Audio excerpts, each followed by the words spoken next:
Moving on, Israel's tourism industry among the many taking a huge hit during the pandemic. But the tourism ministry is already canceling its ad campaign launched last month to encourage locals to go on summer vacations. And the reason? They just cannot justify the enormous hikes in pricing.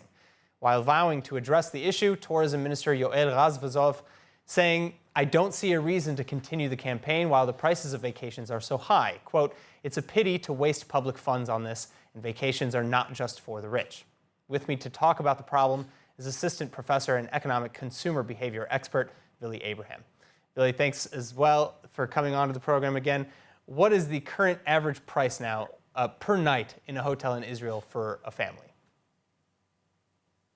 For the average Israeli family, let's say four parents and two kids, it'll cost $1,000 a night, which is very, very high.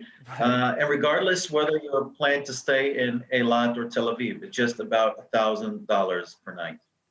Are these price hikes justified in any way? What are the factors that are contributing to these costs?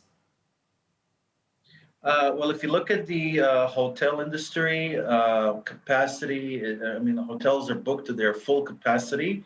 And, according to economics, Eco 101, as supply is higher than demand, and prices increase. Demand is really, really high in the sky. And the main reason to explain it is because a lot of Israelis are concerned over international travel. They're afraid of coming back and being infected with COVID-19, needing to quarantine.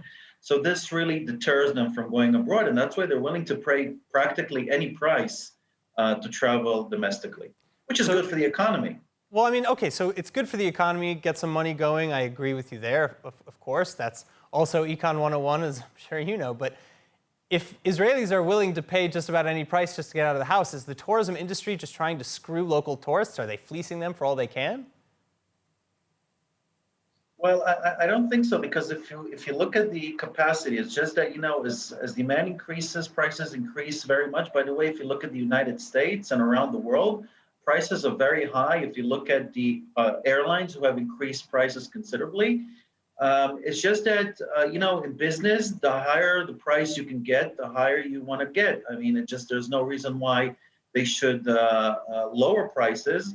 However, I know that the Ministry of Tourism is trying to decrease prices somehow, but it's a problem because if you look at bookings, you cannot book a room in a hotel until around September, October.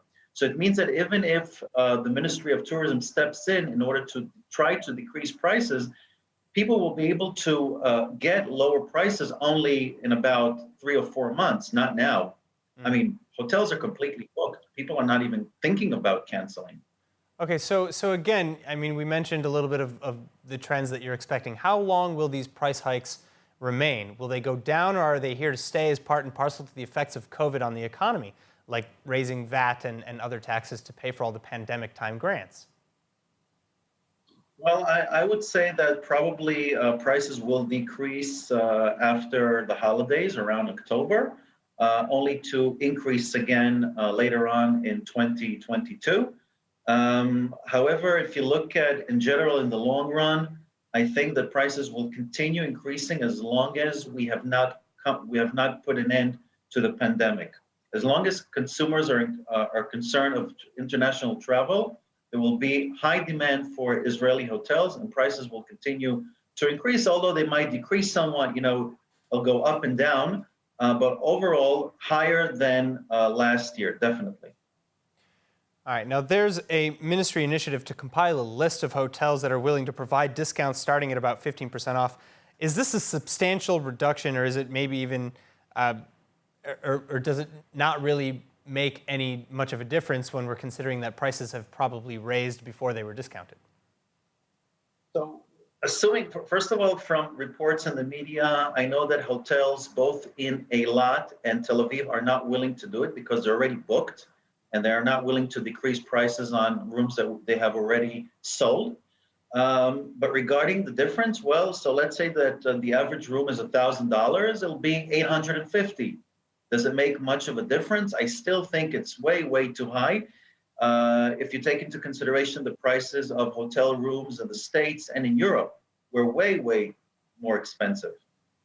So, will any ministry attempts to make the pricing more affordable bear fruit? And what are the plans?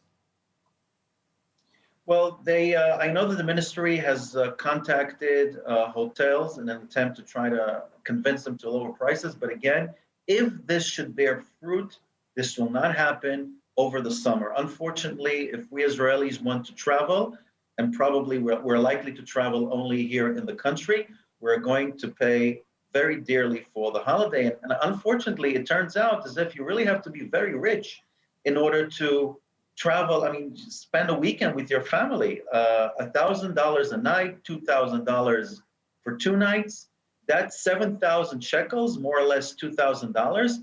That's the median income in the country. It means that half of the population earns less. So it means that for at least for 50% of the population, it's just a dream that probably will not be realized with these high prices. All right. Well, that is a terrifying, terrible statistic, unfortunately. I truly hope, I think I speak for everyone when I say I hope the prices fall quickly. Billy, thank you so much for joining us. So it was a pleasure.